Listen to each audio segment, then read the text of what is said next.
뒤죽박죽이지만 나다운 인생을 살고 싶어. 어차피 한 번뿐인 인생이잖아. 사람이 죽으면 어떻게 될까? 영혼이 존재한다고 믿는 사람들도 있을 것이고 환생한다고 생각하는 사람들도 있을 것이다.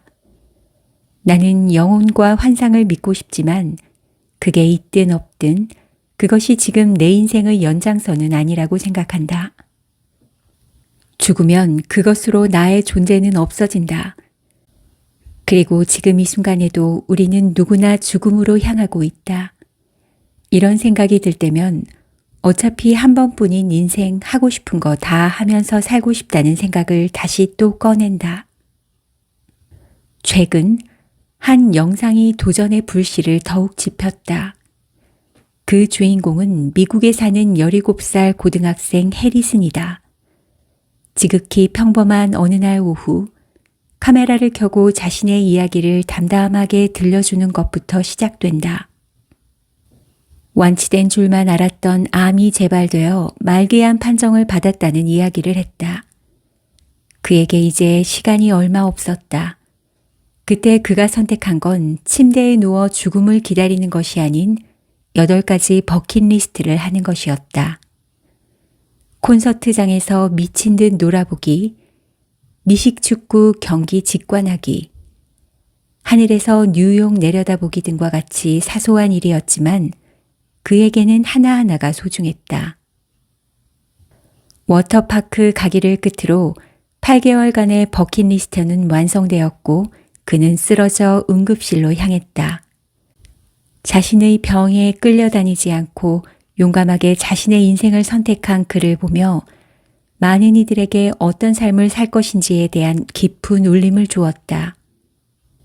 그리고 그의 그런 모습이 마지막까지 삶을 멋지고 가치 있게 만들어 주었다. 지금 이 순간에도 흐르는 초침 바늘은 다시 되돌릴 수 없다. 그걸 매 순간 기억하며 살아야지만 시간의 소중함도 잊지 않을 수 있다. 인생은 어차피 한 번뿐이라는 걸 잊지 않고 살아가면 내가 지금 뭘 해야 하는지에 대한 답을 정확하게 찾을 수 있을 것이다. 재생만 있고 되감기는 없다고. 인생의 봄은 오직 한 번밖에 꽃을 피우지 않는다. 예전에는 어른들에게 나이를 물어보면 선뜻 말하지 못하는 것이 이해가 잘 되지 않았다. 하지만 어느새 나도 누가 나이를 물으면 몇 살인지 번뜩 생각이 나지 않아 한참을 생각하고 말한다. 나이가 들수록 새로운 사람을 만날 기회가 적다 보니 나이를 말하는 일이 별로 없어서 그런 것 같기도 하다. 그렇지만 가장 큰 이유는 나이보다 더 중요한 것이 많아지기 때문이라고 생각한다. 어릴 때만 해도 선후배 관계가 있으니 한 살 한 살이 중요했고 중고등학교 입학 나이가 보통은 정해져 있기 때문에 나이를 잊을래야 잊을 수 없었다.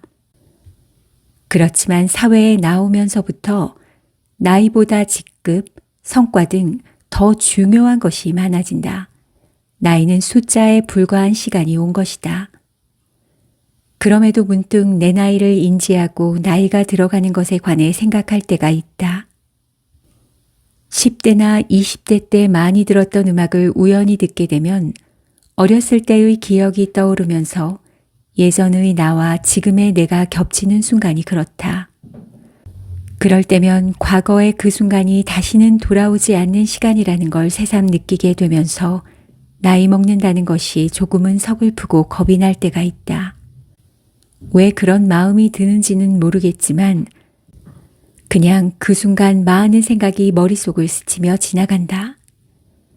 젊었던 순간으로 다시 되돌아가지 못한다는 아쉬움, 점점 나이가 드는 모습에 대한 두려움, 지금 소중한 것들이 세월의 흐름 속에서 사라지게 될 거라는 불안감, 이러한 생각이 뒤섞여 그런 것은 아닐까. 어떻게 살아도 시간은 흘러 나이를 먹게 되고 인생의 기로에서 어떤 선택을 해도 후회가 남을 수 있다. 그럼에도 최선을 다해 살아가려고 노력하는 이유는 다가오는 미래 앞에 후회와 미련을 조금이라도 덜 남기기 위해서가 아닐까 싶다. 그렇기 때문에 부모님에게 더 자주 안부를 묻고 같이 살고 있는 반려동물에게 최선을 다해 사랑해 주려고 노력한다. 또한 하고 싶은 일이 있으면 고민은 짧게, 실행은 빠르게 하려고 한다. 이게 바로 나만의 해결책인 것이다. 우리의 인생은 영화처럼 절대 되감기를 할 수 없고 단지 재생만으로 흘러간다. 하지만 살아가다 보면 이 당연한 시간의 흐름을 잊고 살 때가 많다. 그렇기 때문에 과거의 삶에 무엇인가를 떨어뜨리고 지나가는 것이다. 그걸 다시 되돌아가서 주울 수 있었다면 나이를 먹었다는 것이 이렇게 서글픈 일은 아닐 수도 있었을 것이다. 19세기 미국 문학의 거장 마크 트웨인이 이런 명언을 했다고 한다. 20년 후 당신은 했던 일보다 하지 않았던 일로 더 실망할 것이다 라고 말이다. 나의 20년 후를 이런 식으로 실망하고 싶지 않다. 그러기에 오늘도 더 이상 서글픈 일을 만들지 않고 다양하고 재미있는 삶을 위하여 나만의 도전을 이어가고 있다. 나를 더 잘 알게 될 거야. 도전은 당신이 전혀 알지 못했던 자신에 대한 것들을 발견하게 한다. 도전은 젊은 사람들이나 할 수 있는 거라는 인식이 아직까지도 많이 있어 어느 정도 나이가 되면 도전을 포기하는 사람들이 많다. 그렇지만 내 생각엔 나이가 들수록 도전하는 것이 더 유리하기 때문에 꼭 해야 한다고 생각한다. 왜냐하면 성공의 확률이 높아지기 때문이다.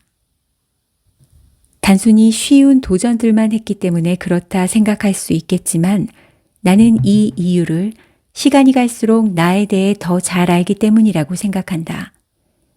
나를 가장 잘 아는 것이 자신이라고 하지만 생각보다 많은 사람들이 자신에 대해 잘 모르고 있다. 남의 시선으로 인해 자신의 모습을 감추고 살기도 하고 내면을 들여다볼 시간을 주지 않기도 한다. 그래서 어떨 땐 나조차도 내가 왜 이런 행동을 했는지 이해하지 못할 때도 있었다. 하지만 시간이 갈수록 이런 의문들이 사라지는 것을 느낄 것이다. 살아가면서 많은 일을 겪으며 자신도 자신을 알아가는 시간을 겪었기 때문이다. 나를 잘 아는 것은 도전에 있어서 이런 점이 좋다. 그에 맞는 도전 리스트를 만들면서 성공으로 가는 확률을 더 높일 수 있다는 것이다. 예전 나의 도전 리스트를 보면 누구와 함께 어떤 걸 하는 도전이 많았다면 지금은 누구와 가는 것은 사라졌다. 어떤 일로 지인에게 연락하는 게 쉽지 않았다는 걸 깨닫고 그것이 도전을 방해하는 요소라는 걸 알았기 때문이다. 그러니 도전 리스트를 작성했다면 정말 이 도전이 나와 맞는지 파악하는 것이 좋다. 아마 나이가 들었을수록 자신도 모르는 사이 자기에게 맞는 일만 골라 썼기 때문에 지울 리스트가 거의 없을 것이다. 물론 나이가 들었다고 자신에 대해 더 잘 아는 것은 아니다. 자기와의 시간을 얼마나 많이 가지면서 내면을 바라보는지와 많은 경험을 통해 자신을 더 잘 알아갈 수 있다고 생각한다. 그렇기 때문에 더 많이 도전하고 경험하길 바란다. 존재의 가치를 찾을 수 있는 방법. 인생은 의미를 찾는 것이 아니라 의미를 주는 것이다. 몸도 마음도 피폐하던 시기, 때마침 코이카에서 해외 봉사단원을 모집한다는 글을 우연히 발견하게 되었다. 이 글을 보자마자 고민하지 않고 무작정 지원했다.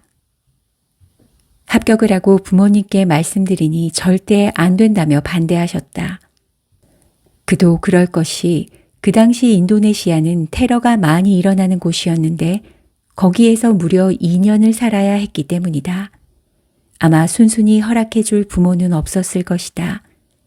하지만 부모님은 내가 한번 한다고 생각하면 어떻게든 한다는 걸 알았기 때문에 동의서를 들이밀었을 때 아빠는 마지못해 사인을 해주셨다. 그렇게 막연하게 꿈꾸었던 일이 현실이 된 것이다. 지금까지도 조금씩이지만 정기적으로 기부금을 내고 있고 1년에 한 번 연탄 봉사를 하는 등 소소한 봉사활동을 하고 있다. 이렇게 하는 이유를 생각해 보면 남들처럼 어떤 대단한 포부가 있거나 희생정신이 있어서 하는 건 아니다. 태어났으면 사회에 어느 정도 이바지해야 한다는 생각이 어느 순간 조금씩 자리 잡기 시작했기 때문이다. 나의 존재 가치를 봉사라는 행위로 증명하려고 하는 것이다. 이런 식으로 나는 나의 방법으로 존재의 가치를 끊임없이 확인하려 하고 있는 것 같다. 존재의 이유를 안다는 것은 나를 지탱해주는 힘이 된다라는 말을 들은 적이 있다. 바로 이런 이유 때문에 나도 모르게 이런 행위를 하고 있었던 것일 수 있겠다 생각하게 되었다. 내가 꿋꿋해야 나다운 인생을 살 수 있는 힘이 생기기 때문이다.